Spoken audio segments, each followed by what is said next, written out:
السلام علیکم ناظرین، امید ہے آپ سب خیریت سے ہوں گے۔ آج میں آپ کے ساتھ رسول پاک صلی اللہ علیہ وآلہ وسلم کے کچھ ارشادات ہیں وہ شیئر کرنا چاہتی ہوں۔ ان ارشادات کو جوامع الکلم کا نام دیا جاتا ہے۔ جوامع الکلم کا مطلب ہے کہ وہ کلمات جو کہ بہت جامع ہیں۔ تو یہ آپ دیکھیے گا کہ یہ مختصر الفاظ ہوں گے لیکن معانی کے حوالے سے بہت ہی یہ گہرے ہوں گے۔ یعنی ایک ایک جو لائن ہوگی آپ دیکھیں گے کہ اس کی تفسیر یا اس کی تشریح اگر آپ کرنے بیٹھیں گے تو شاید آپ گھنٹوں اس کے اوپر بات کر سکتے ہیں۔ آپ صلی اللہ علیہ وسلم کے ارشادات میں آپ یوں سمجھیے کہ جیسے حکمت کے دریا کو ایک کوزے میں بند کرنے کی کوشش کی گئی ہے۔ چند جوامع الکلم آپ کے ساتھ شیئر کرتی ہوں، جن میں سے ہے الناس کلہم سواء کاسنان المشط، انسان تمام کے تمام کنگھی کے دندانوں کی طرح برابر ہیں۔ اگر کنگھی کے دندانے اوپر نیچے ہوں گے تو وہ کنگھی نہیں ہو سکتے۔ المرء مع من احب، مرد انسان آدمی اسی کے ساتھ ہوتا ہے جس سے اس کو محبت ہوتی ہے۔ ما ہلک امرؤ عرف قدرہ، وہ شخص ہلاک نہ ہوا جس نے اپنی قدر کو پہچان لیا۔ اور دیکھیے کتنا اگلا جو اہم ہے جوامع الکلم جو ہمارے سامنے آ رہا ہے، المستشار مؤتمن وہو بالخیار ما لم یتکلم، کہ جو مشورہ دینے والا ہے، جسے مشورہ طلب کیا جاتا ہے، وہ امانت دار ہوتا ہے۔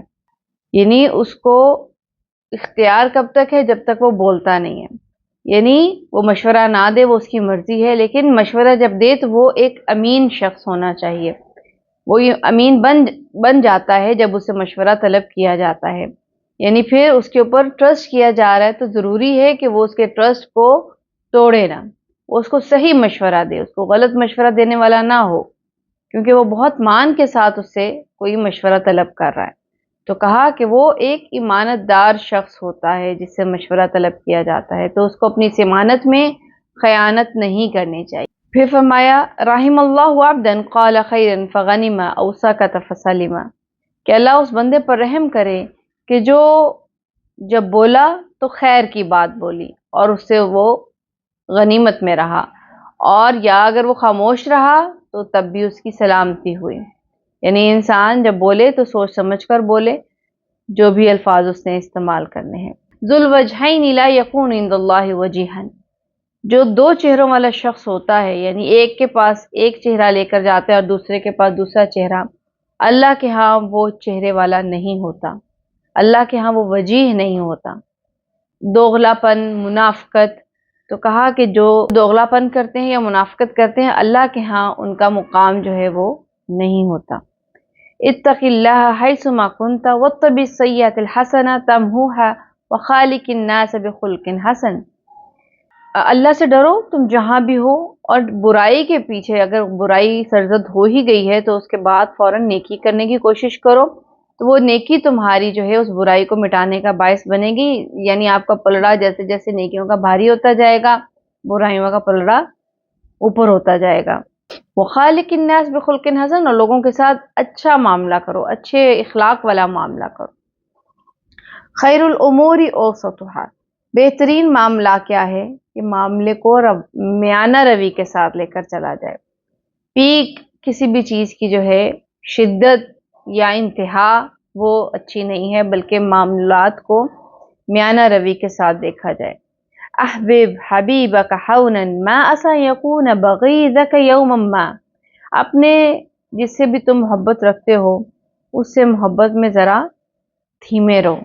احبب حبیبک حونا، ذرا دھیرے دھیرے چلو اپنی اس محبت میں، کیونکہ ہو سکتا ہے کہ وہ کسی دن تمہارا دشمن بن جائے۔ یعنی ایک کے ساتھ جب آپ نے اپنا دل لگایا یا اس کے ساتھ آپ نے افیلیشن آپ کو لگا کہ ہے، تو بالکل ہی اس کے اوپر ہر چیز اپنے تمام راز کھول دیے، تمام معاملات کھول دیے، تو کہا ایسا نہیں، ایسا کرنا درست نہیں ہے۔ ہو سکتا ہے کہ وہ کبھی تمہارا دشمن بن جائے، تو پھر دشمن دوست اگر دشمن بن جائے اور وہ بھی ایسا جو بہت ہی گہرا دوست ہو، تو پھر وہ انسان کے لیے بہت سارے مسائل جو ہیں اس میں آ سکتے ہیں۔ الظلم ظلمات یوم القیامہ، ظلم کرنا جو ہے قیامت کے دن کی جو تاریکیاں ہیں ان میں سے ایک تاریکی جو ہے وہ دنیا کے اندر یہ جو ظلم ہے یہ ہے، یعنی اتنی اس کی شدت اور ہولناکی ہے۔ حسنوا اموالکم بالزکاۃ وداووا مرضاکم بالصدقہ واستقبلوا البلاء بالدعاء، اپنے مالوں کو زکوٰۃ کے ساتھ محفوظ کرو، ان کو قلعہ بند کرو۔ ان کی حفاظت کیسے ہے؟ زکوٰۃ کے ساتھ ہے۔ اپنے مرضوں کو بھگاؤ کس طرح، ان کے علاج کیسے کرو؟ صدقے کے ساتھ۔ اور اپنی جو دعائیں ہیں ان کے ساتھ اپنی جو مصیبتیں آئی ہیں ان کو دور بھگاؤ، ان کا سامنا کرو۔ تین چیزیں یعنی بتائی کہ مال کو اگر محفوظ کرنا ہے تو اس کو زکوٰۃ کے ذریعے محفوظ کرو، اپنے مرضوں کا علاج کرنا ہے تو صدقے کے ذریعے کرو، اور جو مصیبتیں آ جاتی ہیں، تکلیفیں آ جاتی ہیں، ان کا سامنا جو ہے وہ دعا کے ہتھیار کے بغیر مت کرو۔ تو ان اللہ یحب الجواد من خلقہ، اللہ تعالیٰ اپنی مخلوق میں سے جو جواد ہوتے ہیں، جو خرچ کرنے والے ہوتے ہیں، سخی ہوتے ہیں، اللہ تعالیٰ ان سے محبت رکھتا ہے۔ من ذب عن لحم اخیہ بظہر الغیب کان حقا علی اللہ ان یحرم لحمہ علی النار، بہت اہم بات جو ہم سب کو سمجھنے کی ضرورت ہے کہ جس نے پشت پناہی یعنی اپنے بھائی کی غیر موجودگی میں اس کے لیے ڈھال بنا، کسی محفل میں اس کے خلاف بات ہوئی اور وہ وہاں کھڑا ہوا اور اس نے کہا کہ میں اپنے بھائی کا ڈیفینڈ کرتا ہوں، اس نے ایسا نہیں کہا، یا کچھ بھی کسی بھی طرح کی بات میں اپنے بھائی کے لیے بطور ڈھال سامنے آیا، تو کان حقا اللہ، تو اللہ پر واجب ہے کہ اس کے گوشت کو آگ پر حرام کر دیں۔ تو ہمارے ہاں بالکل اس کے اپوزٹ منظر دیکھنے کو ملتا ہے کہ جیسے ہی کسی کے خلاف کوئی بات ہوتی ہے تو سبھی اس کے خلاف اپنا اپنا ان پٹ دینا شروع کر دیتے ہیں، کوئی یہ نہیں سوچتا کہ میں اس شخص کو ڈیفینڈ کروں، کسی بھی حوالے سے اس کے لیے اس محفل میں جہاں وہ موجود نہیں ہے اس کے حوالے سے بات ہونے کو روک دوں، کیونکہ یہ پھر وہی غیبت کے زمرے میں آتا ہے، اور غیبت سے اللہ تعالیٰ نے منع فرمایا ہے، اور یہاں تک کہا ہے کہ غیبت ایسے ہی ہے جیسے تم اپنے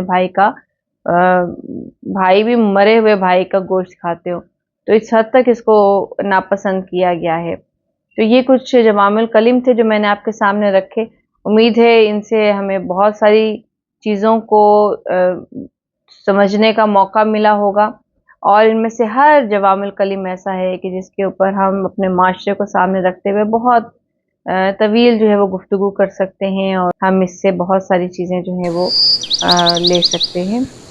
السلام علیکم ورحمۃ اللہ وبرکاتہ۔